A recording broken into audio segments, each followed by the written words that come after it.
Good morning student.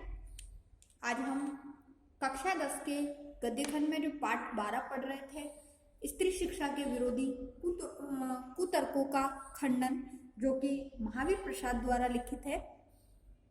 आइए आज हम उसके भाग 2 के बारे में पढ़ते हैं।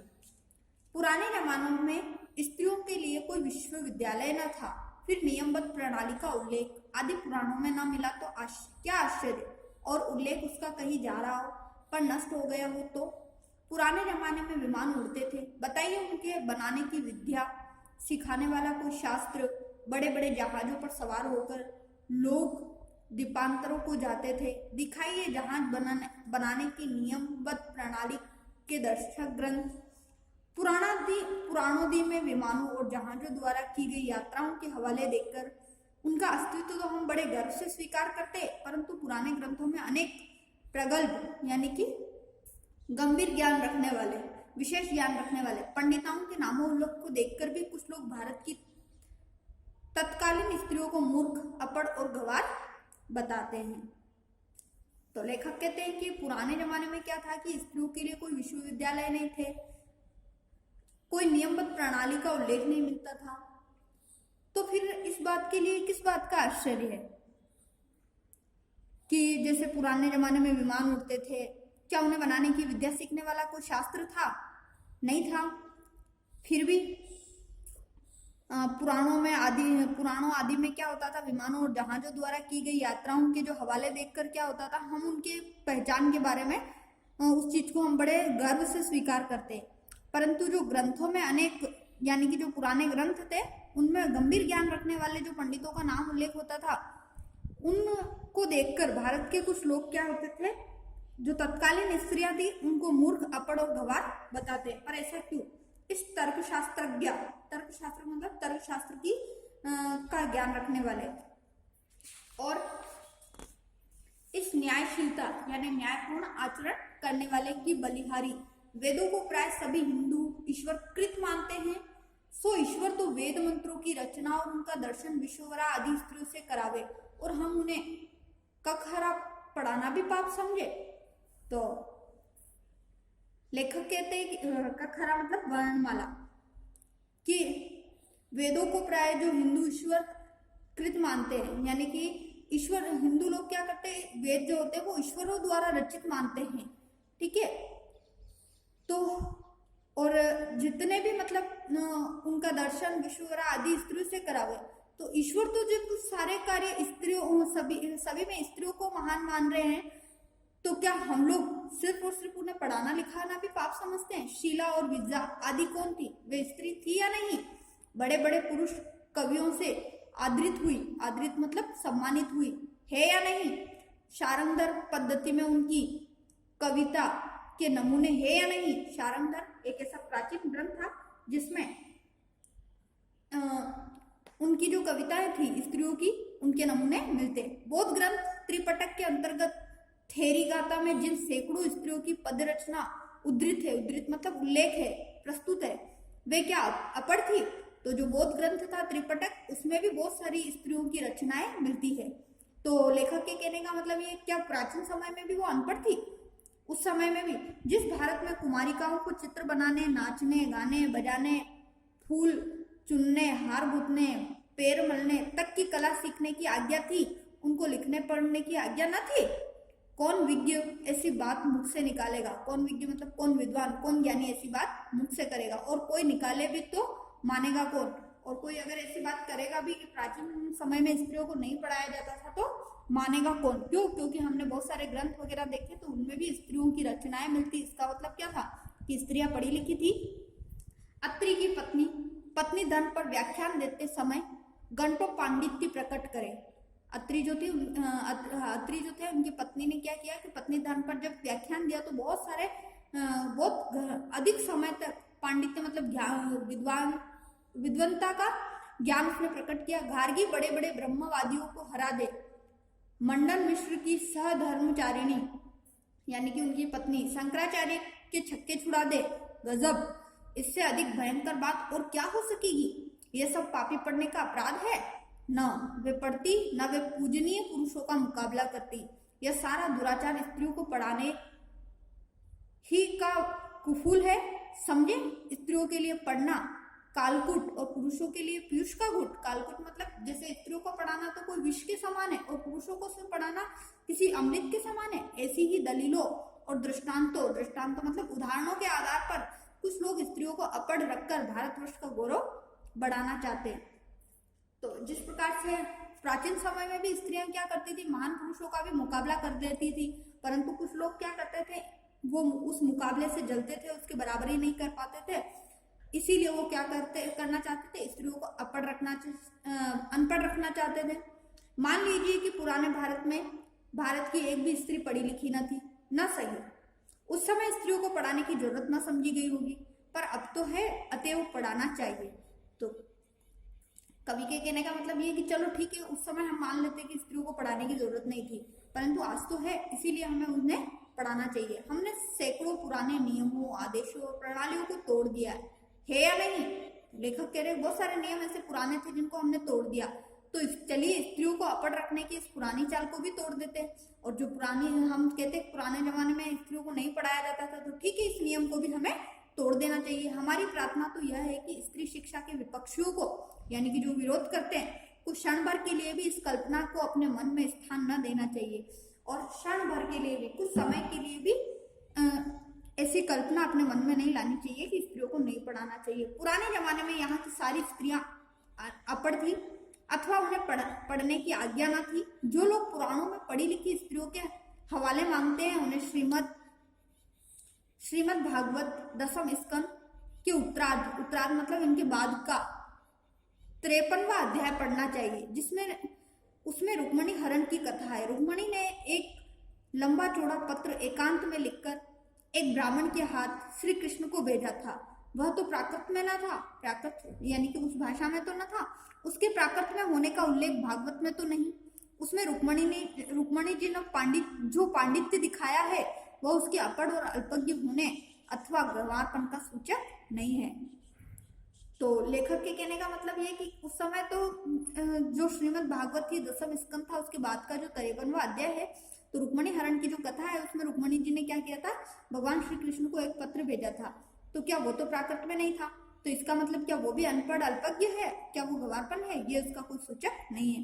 पुराने ढंग के पक्के सनातन धर्मावलंबियों की दृष्टि में तो नाटकों की अपेक्षा भागवत का महत्व बहुत ही अधिक होना चाहिए। यानी कि पुराने समय में नाटक से सनातन धर्मावलंबी की दृष्टि में नाटक की अपेक्षा भागवत का महत्व क्या होना चाहिए, अधिक होना चाहिए। इस दशा में यदि उनमें से कोई यह कहे कि सभी प्राकालीन मतलब प्राचीन कालीन स्त्रियां अपढ़ होती, तो उसकी इस बात पर विश्वास करने की जरूरत नहीं है। भागवत की बात यदि पुराणकार या कवि की कल्पना मानी जाए, तो नाटकों की बात उससे भी गई बीती समझी जानी चाहिए। और लेखक के कहने का मतलब ये कि अगर भागवत की बात झूठी है, केवल कल्पना है, तो जो पुराने जमाने में जिन कवियों ने, लेखकों ने नाटक लिखे थे, उन्हें भी हमें झूठा ही समझना चाहिए, उनकी बात भी हमें नहीं माननी चाहिए। स्त्रियों का किया हुआ अनर्थ यदि पढ़ाने का ही परिणाम है, तो पुरुषों का किया हुआ अनर्थ भी उसकी विद्या और शिक्षा का ही परिणाम समझना चाहिए। यानी कि अगर स्त्रियों से कोई गलती होती है या कोई ऐसा काम करती है, तो हम लोग उसे जिम्मेदार ठहरा देते पढ़ाई का, तो पुरुषों के द्वारा भी जो बुरे कार्य किए जाते हैं, उसका परिणाम भी हमें किसको समझना चाहिए, शिक्षा को। बम के गोले फेंकना, नर हत्या करना, डाके डालना, चोरियां करना, घूस लेना, घूस मतलब रिश्वत लेना, ये सब यदि पढ़ने लिखने का ही परिणाम है, तो सारे कॉलेज, स्कूल, पाठशालाएं बंद हो जानी चाहिए। परंतु विक्षिप्तों यानी पागल, बात व्यथितों और ग्रहग्रस्तों यानी ग्रहग्रस्तों मतलब जिसके ग्रह बुरे चल रहे हों, जिसकी ग्रह दिशा बुरी चल रही है, जो फालतू की बातों पे तर्क देते हो, के सिवा ऐसी दलीलें पेश करने वाले बहुत ही कम मिलेंगे। शकुंतला ने दुष्यंत को कटु वाक्य कहकर कौन सी अस्वाभाविकता दिखाई? क्या वह यह कहती कि आर्यपुत्र शाबाश, बड़ा अच्छा काम किया जो मेरे साथ गांधर्व विवाह करके मुकर गए। नीति, न्याय, सदाचार और धर्म की आप प्रत्यक्ष मूर्ति हैं। पत्नी पर गौर से गौर अत्याचार करके उसमें ऐसी आशा रखते हैं, वे मनुष्य स्वभाव का किंचित भी ज्ञान नहीं रखते हैं। किंचित मतलब बिल्कुल भी, थोड़ा सा भी। सीता से अधिक साध्वी स्त्री नहीं सुनी, यानी कि पवित्र। हमने भी देखा है कि जो सीता माता होती है उनसे पवित्र स्त्री आज तक हमने नहीं सुनी। जिस कवि ने शकुंतला नाटक में अपमानित हुई शकुंतला से दुष्यंत के विषय में दुर्वाक्य कहा है, दुर्वाक्य मतलब कठोर बातें, उसी ने परित्यक्य होने पर सीता से रामचंद्र के विषय में क्या कहा है, सुनिए। परित्यक्य मतलब जब वो वनवास से आ जाते हैं और फिर वापस सीता जी वापस वनवास चली जाती है, वहां आश्रम में रहने लग जाती है श्री राम से दूर, तब की बात है। वाचस्य तवया मदन चनात् स राजा वन्हो विशुद्धामति यतश्च मक्षम मालोकवाद श्रवण दशा दहासिह श्रुस्तय तत्विकम सदृश्यम कुलस्य। अर्थात सीता माता कहती है, लक्ष्मण जरा उस राजा से कह देना, उस राजा मतलब श्री राम से, कि मैंने तो तुम्हारी आंख के सामने ही आग में कूदकर अपनी विशुद्धता साबित कर दी थी। अपनी विशुद्धता मतलब जब लव कुश का जन्म होता है उससे पहले उनसे अग्नि में पवित्रता की बात साबित करने के लिए कहा जाता है।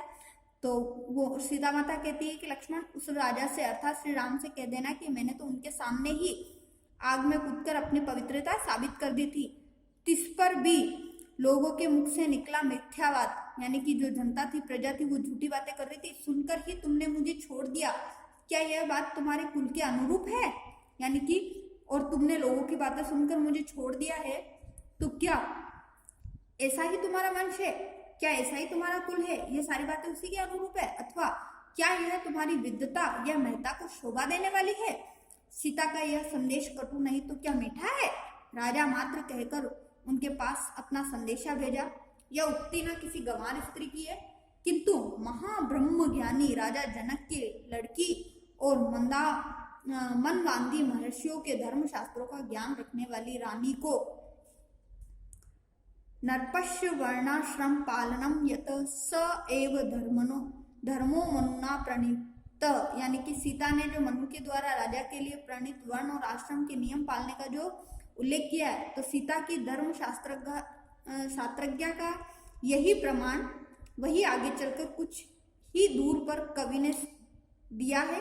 सीता परित्याग के कारण वाल्मीकि के समान शांत नीतिज्ञ और क्षमाशील तपस्वी ने अस्तेव मर्यूर भरता व्रजे में कहकर रामचंद्र पर क्रोध प्रकट किया। अतएव शकुंतला की तरह अपने परित्याग को अन्याय समझने वाली सीता का श्री रामचंद्र के विषय में कटु वाक्य कहना सर्वथा स्वाभाविक है।